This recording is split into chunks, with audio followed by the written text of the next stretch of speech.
오늘도 주의 말씀은 내 발의 등이요 내 길의 빛이니이다. 오늘 6월 28일 수요일 고집이 아닌 수용의 믿음 사무엘하 12장 18절에서 23절 말씀.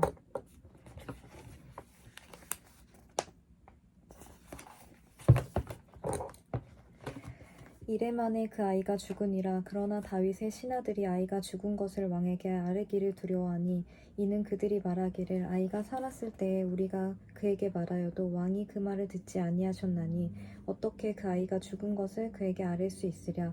왕이 상심하시리로다 함이라.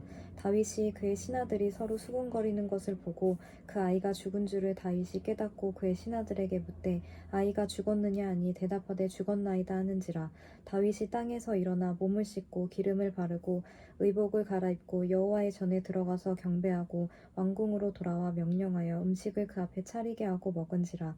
그의 신하들이 그에게 이르되 아이가 살았을 때에는 그를 위하여 금식하고 우시더니 죽은 후에는 일어나서 잡수시니 이 일이 어찌 됨이니까 하니 이르되 아이가 살았을 때에 내가 금식하고 온 것은 혹시 여호와께서 나를 불쌍히 여기사 아이를 살려주실지는 누가 알까 생각함이거니와 지금은 죽었으니 내가 어찌 금식하랴. 내가 다시 돌아오게 할 수 있느냐. 나는 그에게로 가려니와 그는 내게로 돌아오지 아니하리라 하니라. 아멘. 응답받지 못한 기도. 태어난 지 일주일 만에 아이가 죽었습니다. 다윗의 신하들은 아이의 죽음을 왕에게 알리기를 두려워했습니다. 다윗이 상심할 것을 염려했기 때문입니다. 신하들의 수군거리는 소리에 다윗은 아이가 죽었음을 알아차렸습니다. 식음을 전폐한 다윗의 간절한 기도는 끝내 응답받지 못했습니다. 신하들은 다윗이 위험한 일을 할까 두려워했습니다. 목숨을 건 간절한 기도라도 하나님의 뜻에 부합하지 않으면 하나님께 응답받지 못할 수 있습니다. 더불어 우리가 감내해야 할 죄의 형벌도 반드시 있음을 기억해야 합니다. 고집을 꺾는 믿음.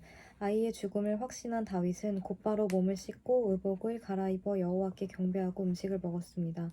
다윗은 아이가 살아있을 때 여호와의 긍휼하심을 구했습니다. 그러나 아이가 죽자 금식을 멈추고 일상을 회복했습니다. 다윗은 매달려야 할 때와 포기할 때를 알았습니다.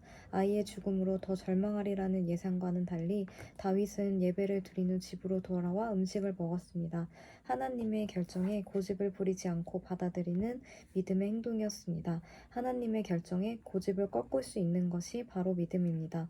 매달려 기도할 때와 겸허히 받아들일 때를 잘 분별해야 합니다. 오늘 다윗의 그 간절한 기도에도 아이가 죽고 그리고 다윗이 다시 그 식음을 전폐하고 금식했으나 그러나 하나님이 그 응답을 다윗의 응답과는 다른 응답에도 다윗은 곧바로 하나님께 바로 나와서 경배하고 다시 주님을 찾는 그런 내용인데 저도 솔직히 기도하고 간절히 기도했으나 저의 응답과는 그냥 전혀 다른 응답을 받았을 때가 종종 있었던 것 같아요. 그래서 저는 처음에는 정말 실망도 많이 하고 정말 절망도 되고 나한테는 왜 이것을 허락해 주지 않으실까 그런 실망했을 때가 있었는데 그러나 제가 그때는 알지 못했으나 하나님이 그때 왜 나한테 그 기도를 다른 방법으로 응답해 주셨나 왜 허락하지 않으셨을까 그것을 나중에서야 깨닫고 그리고 저도 그런 기도하고 하나님의 뜻을 신뢰하고 묻는 이 믿음의 길 그리고 하나님의 생각이 제 뜻과는 정말 다르고 더 높고 선하신 길로 인도해 주심을 믿는 그 연습을 요즘도 계속 하고 있는 것 같아요.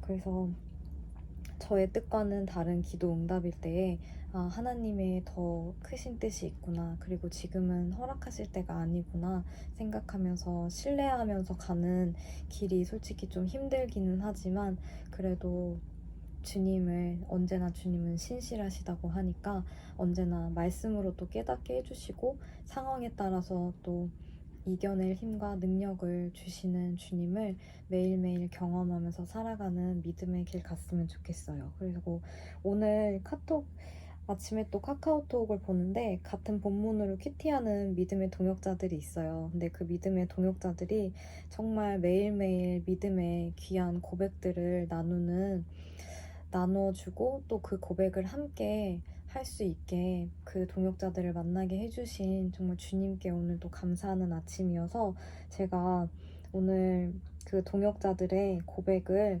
모아서 조금 보여드리려고 해요. 그래서 오늘 그런 고백들을 지금 이렇게 띄워놨는데 정말 각자의 삶 속에서 정말 그 말씀을 읽고 신실하신 주님을 믿으면서 이렇게 믿음의 고백을 하는 정말 동역자들 보면서 이게 혼자 가는 믿음의 길이 아니구나. 각자의 상황 속에서도 그 말씀을 듣고 그 말씀을 신뢰하며 이렇게 따라 함께하고 기도해주는 믿음의 동역자들이 있어서 얼마나 감사한지 몰라요. 그래서 정말 믿음의 길 가는데 좋은 동역자들을 만나게 해달라고 항상 기도하고 그리고 이 동역자들 위해서도 저도 항상 중보하는 그런 주님의 딸이 됐으면 좋겠어요.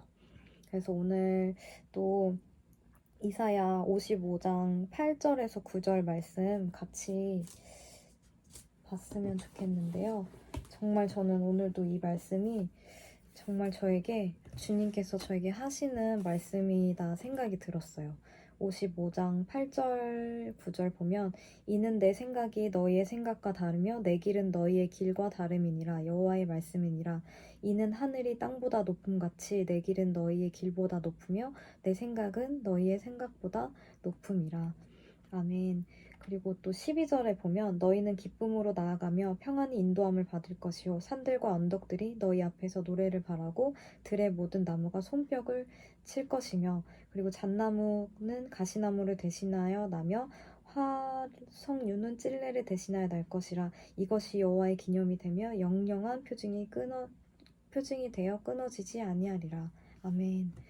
정말 이 곳곳에서 정말 이 성경의 곳곳에서 저희를 향한 하나님의 사랑을 말씀해 주시는 거를 오늘도 정말 경험했어요. 그래서 오늘의 기도는 나를 용서하시고 내 생각과는 다른 주님의 높고 선하신 생각을 수용하는 믿음 주셔서 그리 아니하실지라도 감사하며 지금도 우리는 카이로스의 시간 안에 있고 완벽한 주님의 타이밍을 신뢰하며 오늘도 감사하게 하소서.